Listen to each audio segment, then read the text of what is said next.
So I've seen a lot of questions about the universal moves in Pokemon CC. And so I'm going to make a video talking about them. And so first we're going to have to talk about Numpad Notation if you don't know it already. So you can see my controller over here. I do use a hitbox. If I hold left, you see left. If I hold right, you see right. Down, you see down. Up, you see up. And so Numpad Notation is notating moves based on the keys on the numpad. So 1 is in the bottom left, so that's down left. 2 is the bottom middle, so it's just down. 3 for down right. 4 for left. 5 for center. 6 for right. 7 for upright. 8 for up.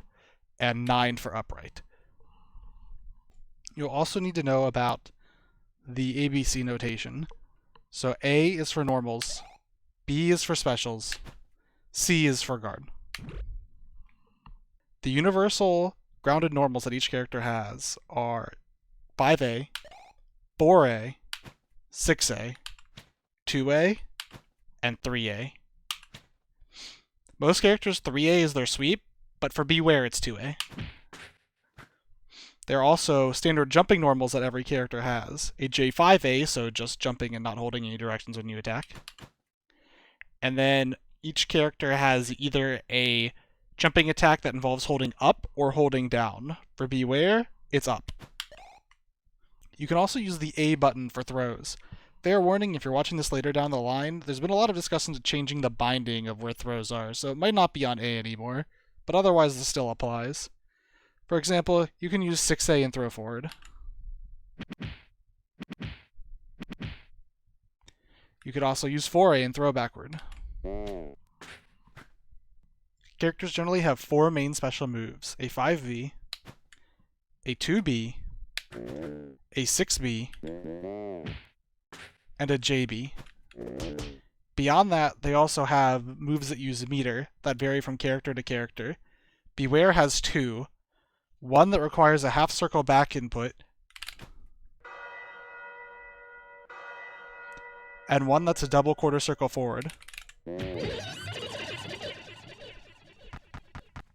The third and final button, C, is the parry button. This guard allows you to parry a move and attack back with an invincible move that gets them off you. Parry gives you some other options though. You don't just have to attack. You can also choose to hold forward or hold backward and dash in that direction instead.